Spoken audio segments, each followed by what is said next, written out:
thrilling and grueling Windhoek Light Orange River Challenge 2005. Proudly brought to you by Windhoek Light, as good as it gets.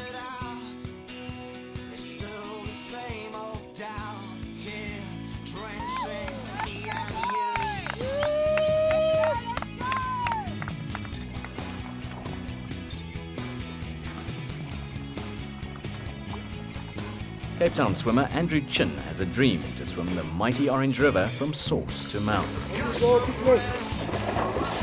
I'm going to explode myself. In 2004, Chin and 7 long-distance swimmers swam in relay the last 500 kilometers of the Orange River.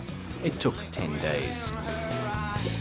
This year, they cut the team back to 6 swimmers and took on the Orange from the Lesotho border to Hopetown in the Northern Cape, a distance of 600 k's.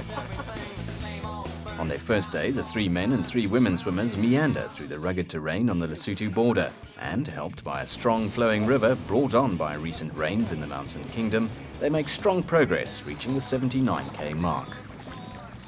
The challenge is tough. When they're not swimming in relay, they're paddling and they're exposed to the elements 24/7.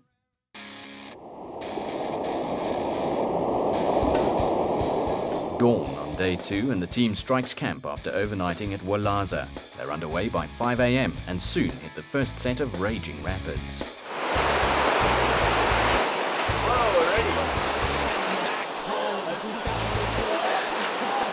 You ready for a swim? No. I wasn't either.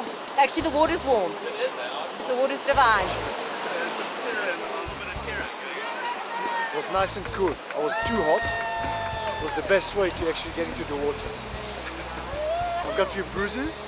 I feel awesome. They make good progress again in the fast-flowing water, still thick with sediment. The rock formations en route provide for spectacular scenery, and by the end of the day, the team has swum almost 80 k's, placing them a full day ahead of schedule. You want to try this route? Pedaling in the wind. 7 k's an hour, Yeah. 14, You actually work 22, hard enough. so that's 3 hours. The 6 are ordinary Cape Townians who all share a passion for swimming. They're experienced long-distance athletes, but this epic 12-day event is their biggest challenge yet.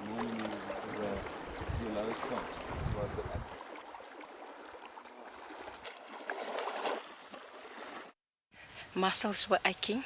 Everyone's pulling their weight, doing what they're supposed to be doing, and so I think it's been absolutely great. But I suppose it is early days, 2 days in, you know. I think the cracks are going to show in all of us eventually. Everyone did superbly well today. I mean, that's 80 k's is a massive day. Well done in that respect, eh, guys? Are there any other questions about tomorrow?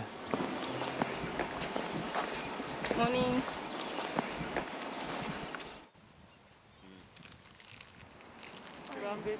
You'll thank me.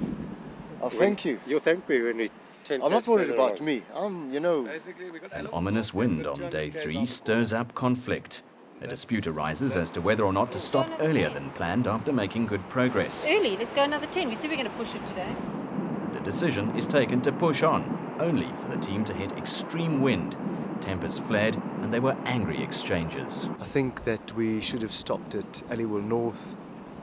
There's a lot of stuff that needs to be done before dark comes, and it's not about competition. We sort of portaged very early, so we said today was going to be hard. And we got to Aliwal North ahead of time. We had daylight time. I felt we needed to push forward, and I was quite happy that we actually 10 k's further down the line. I thought we'd battered some severe winds coming into Aliwal North, and we should really have stayed there. Oh, it was long. The wind, as a fact, has always been spoken about, but we'd never experienced it until today. I'm not sure whether we made the right call to move on, but now that we're here, it always feels like the right call. But we need to think about how we make those decisions and who we consult and how we do that as a group. But all in all, day's over, it's done, and another one under the belt, so looking forward to day 4. The day's just begun, the morning sky gives you the sun rolling down your window to dry. Life and land roll by, you're humming the same old lullaby. You're rolling down your window to dry. Just keep this out of your mind. And all this time, just keep me out of my hand. Driving very, very slowly in low, high range. I'm in low range. While the swimmers slog it out for up to 14 hours a day, the support team spends its time trying to find the best possible route to the next overnight stop, using GPS tracking and often following rutted farm tracks to get there. Then it's setting up camp, sometimes clearing a path through the bush from the camp to the riverbank to receive the exhausted team.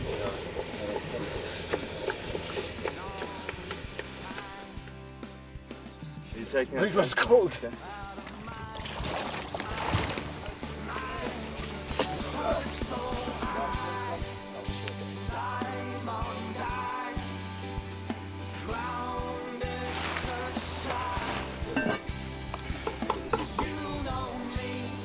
But chilly in the morning. But we had a very mild day because we didn't have much wind. Much better than yesterday. I think water temperature was about 18 degrees.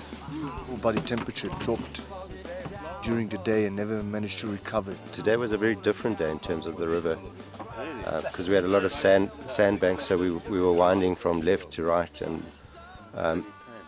you end up stroking like this or something like that instead of your... There are no luxuries here, and all the swimmers really want is a hot meal and their sleeping bags. Okay, swimmers, 15 minutes.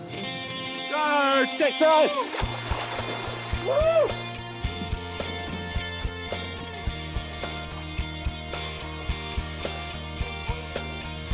Cross that, then. On day 5, polluted water strikes down accomplished triathlete Cheryl Young. The swimmers are starting to take strain. Many people would get hypothermia in 16, and we have to do quite a lot of that. We're going to break it into small chunks. We're going to do this one swim at a time.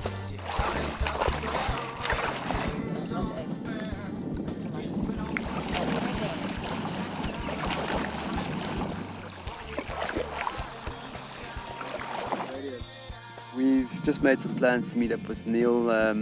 Cheryl's looking pretty sick, so we want to get her off the water as soon as possible. We're just about to enter the delta, into the Greep Dam, which should be very interesting for the next couple of days. Then disaster strikes. Expedition leader Andrew Kellett suffers third-degree burns when a pot of boiling water explodes on him. His chest is quite bad. Chest and arms are quite bad. In fact, his face looks okay. I'm sure he'll be fine, but we'd rather just make certain that he's okay. I suggest we just chill out. Yeah. Wait for a call from Neil to find out what's happening there. Yeah. They might have other ideas of where to camp tonight and whatever. Yeah. Okay. We wait to hear. Kellett is not, he's just not operational, but he can still think and tell us what to do. It's just like a, what do you call it? Class 1 burn. Fairly superficial. They're worried about infection. That's the only reason they're going on the river. Now, the good news is that we secured the houseboat for tomorrow. That's the most important thing.